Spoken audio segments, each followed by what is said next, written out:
Kita sudah definisikan fakir dengan miskin. Kemudian kita lanjutkan amil, amilin dalam Al-Quran. Siapa amilin? Amilin ini di kita juga disebut dengan sebutan yang sama, amil. Ya. Walaupun amil ada beberapa sebutan, ada sa'i, itu kan sama sebutan amil. Amil juga itu. Siapa sih dia? Yaitu orang yang dipekerjakan oleh hakim untuk mengambil zakat dari yang wajib mengeluarkan zakat. Dari orang-orang yang wajib mengeluarkan zakat. Selain mengambil, dia dipekerjakan untuk membagikan zakat kepada yang berhak. Allah. Jadi tugasnya amil itu adalah mengambil zakat dari yang wajib mengeluarkan zakat, yaitu orang-orang kaya atau orang-orang yang memang memiliki harta yang wajib dizakati, yang sudah kita jelaskan di beberapa pertemuan yang lalu. Dan juga bertugas untuk mengeluarkan zakat tersebut atau membagikan zakat yang sudah dia ambil dari orang-orang yang wajib mengeluarkan zakat tadi. Kepada siapa dikeluarkannya? Pada orang-orang yang berhak menerima zakat atas perintah hakim.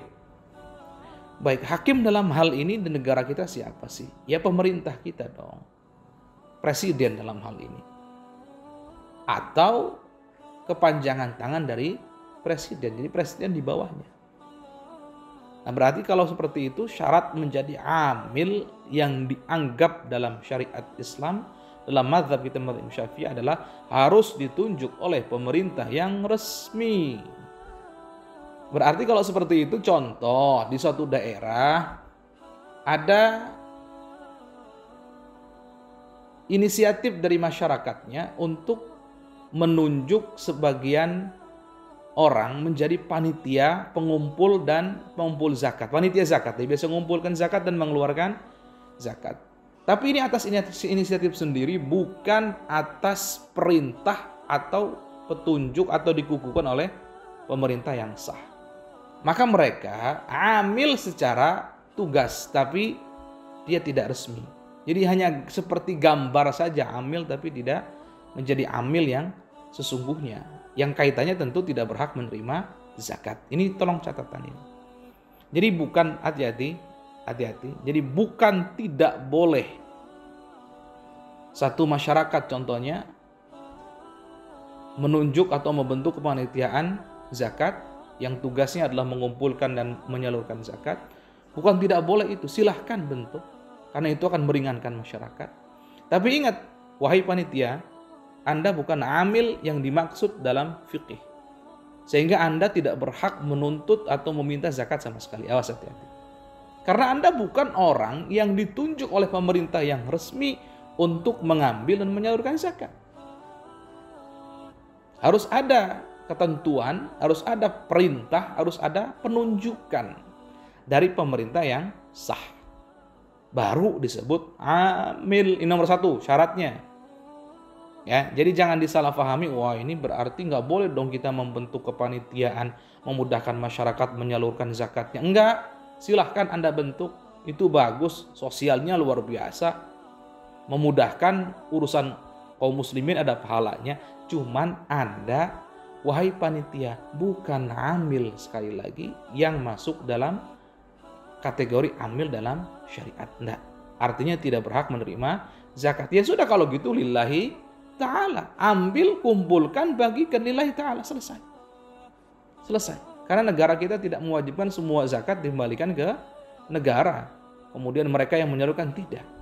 Masyarakat secara individu bisa melakukan itu, atau secara kolektif bisa melakukan itu, dan seterusnya. Baik, lepas dari mungkin ada PNS bidang tertentu atau bagian tertentu yang memang kepala divisinya mewajibkan itu urusan lain. Tapi secara umum negara kita tentu tidak mewajibkan itu. Sehingga ada potensi masyarakat membentuk panitiaan zakat.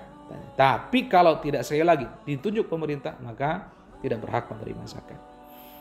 Baik, itu yang pertama. Syaratnya berarti harus ditunjuk oleh pemerintah. Yang kedua, memang oleh pemerintah ditunjuk, tapi ada syarat berikutnya. Tidak menerima upah atau gaji dari pemerintah. Maka dari itu, kalau seandainya ada kelompok orang masyarakat yang ditunjuk oleh pemerintah menjadi amil, kemudian dia digaji oleh pemerintah, dia juga tidak berhak menerima zakat saat itu karena dia sudah digaji. Jadi amil simpel saja sudah. Satu, ditunjuk oleh pemerintah yang sah. Yang kedua, dia tidak menerima upah atau gaji. Saat itu baru boleh mengambil atau menerima zakat. Kalau nggak seperti itu, ya nggak boleh dong. Nggak dikasih. Nah, maka ini pemahaman tolong dipahami dan diperhatikan betul-betul, karena di masyarakat kita seakan-akan setiap panitia zakat namanya disebut dengan amil. Tidak boleh, silakan disebut dengan amil, tapi hukum untuk menerima zakatnya 2 syarat tadi itu, ditunjuk oleh pemerintah dan tidak menerima upah atau gaji. Baik, ini perlu kehati-hatian ya untuk kita semuanya, masyarakat Indonesia, orang-orang baik, orang-orang soleh semuanya yang punya ghirah, semangat tinggi dalam agama, semangat tinggi dalam sosial, memudahkan masyarakat dalam hal mengeluarkan dan menyalurkan zakat. Jangan sampai semangat tinggi kita dalam hal khidmah kepada agama tercoreng atau menjadi tidak bermakna, sia-sia karena kesalahpahaman ini. Dan juga jangan sampai kok niat kita ternyata ujung-ujungnya agar menerima zakat. Tidak. Masya Allah.